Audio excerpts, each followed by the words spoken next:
অহা 8 তাৰিখে এই কাৰ্যসূচী আমি ৰূপায়িত কৰিম আৰু অসমত প্ৰথমবাৰৰ বাবে এই উদযাপন সমিতিৰ লগত নতুন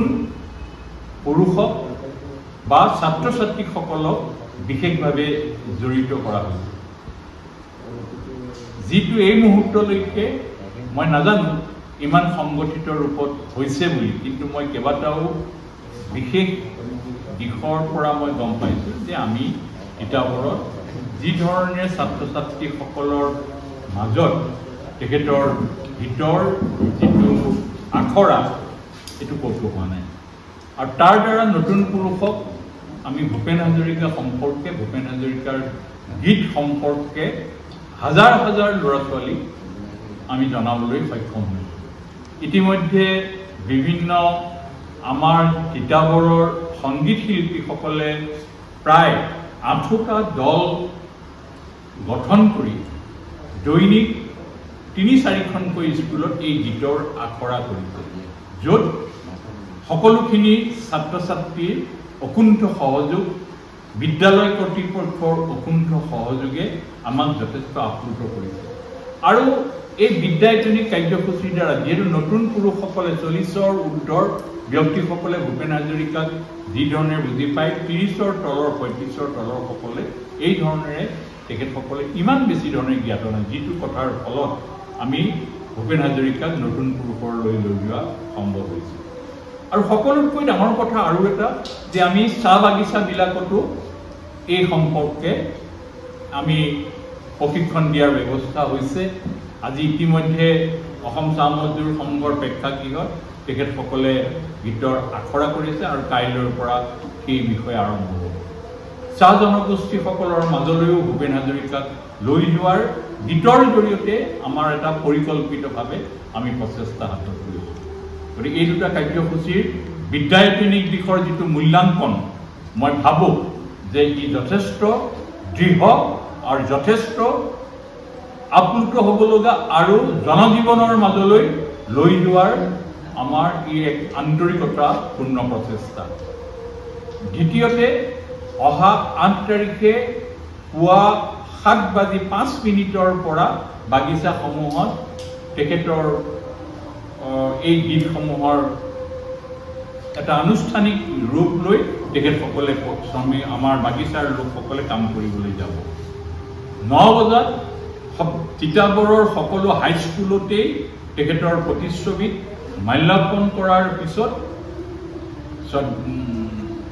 গীত দুটা পৰিৱেশন হ'ব আৰু কোনো স্কুলত এই সম্পৰ্কে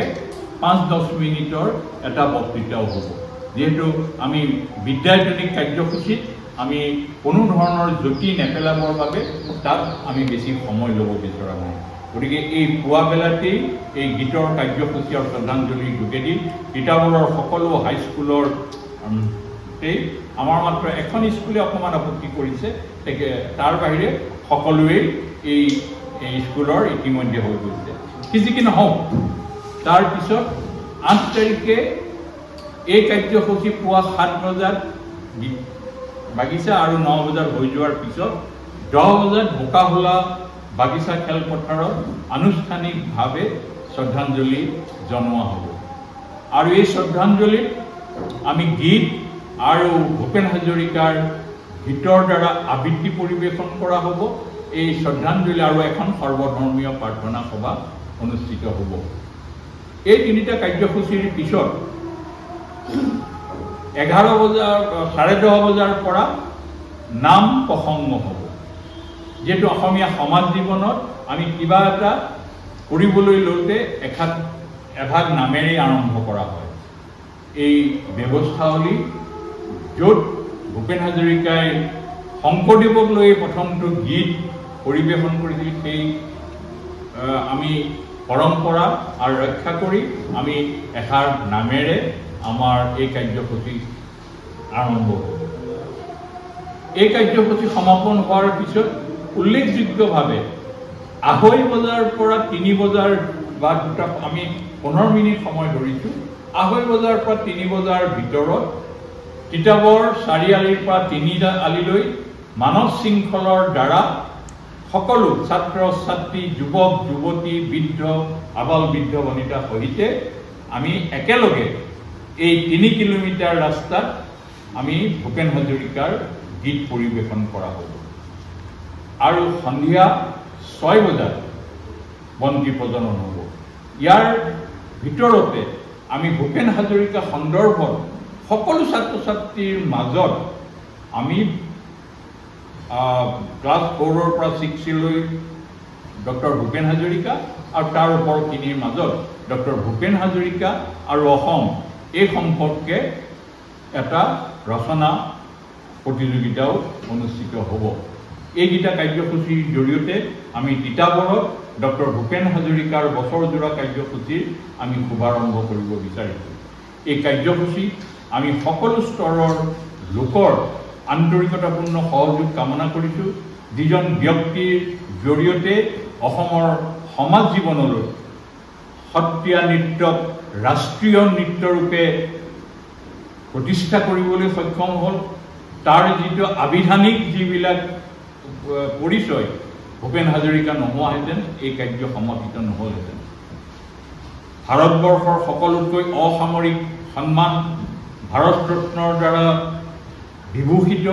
এইগৰাকী অসমীয়া মানুহৰ প্ৰাণৰ প্ৰাণ, মানুহৰ হৃদয়ৰ স্পন্দনত ভূপেন হাজৰিকাৰ আজি সকলো স্তৰতে আজি জীয়াই আছে। এইগৰাকী ব্যক্তিক আমি এই শতবাৰ্ষিকী উৎসৱত অসমৰ জনজীৱনে এনেকুৱা এটা ৰূপত আমি প্ৰতিষ্ঠা কৰোঁ আহক, য'ত আমাৰ জাতিসত্ৰাই প্ৰাণ পাই উঠে, আমাৰ লোককলাই প্ৰাণ পাই উঠে, আমাৰ লোক সংস্কৃতিয়ে প্ৰাণ পাই উঠে আৰু অসমৰ গীতি সাহিত্যই যাতে এটা নতুন দিশলৈ যায়। সংগীতৰ মান মৰ্যাদাৰ ক্ষেত্ৰত ভূপেন হাজৰিকাৰ অৱদানৰ কথা কাকো কোৱাৰ প্ৰয়োজনীয়তা নাই। মাত্ৰ ভূপেন হাজৰিকা আমাৰ এই হিয়াৰ আমঠু গৰাকীক আমি আমাৰ এই শতবৰ্ষত শ্ৰদ্ধাঞ্জলি জনাবৰ বাবে তিতাবৰবাসীয়ে এটা পদ্ধতিগত প্ৰণালীবদ্ধ ৰূপত আগবাঢ়িছে। এই ক্ষেত্ৰত আমি সকলো স্তৰৰ ৰাইজৰ সহযোগিতা আমি কামনা কৰোঁ। আপোনালোকে জানি সুখী হ'ব যে এই কামবিলাক আমি ৰূপায়িত কৰোঁতে গাঁওখনৰ পঞ্চায়তসমূহৰ বিভিন্ন স্তৰৰ মানুহে বিভিন্ন ধৰণে সহায়। মই এটা উদাহৰণেই দাঙি ধৰিব খুজিছোঁ। আমাৰ নামচাৰত লগা মাহখিনি নামচুঙি পঞ্চায়তে দিছে। সেয়া কোনোবা এজন বিত্তবান লোকে দিয়া নাই। প্ৰতি ঘৰৰ পৰা 10 টকাৰ পৰা 20 টকাৰ পৰা 50 টকা। কোনোবা এটা অঞ্চলৰ ৰাইজে কল দিছে, কোনোবা এটা অঞ্চলৰ ৰাইজে তামোল দিছে, কোনোবা এটা অঞ্চলৰ ৰাইজে গুড় দিছে। আমি এই ধৰণে মানুহৰ দ্বাৰা জনজীৱনৰ দ্বাৰা এইগৰাকী ব্যক্তিক আমি আজি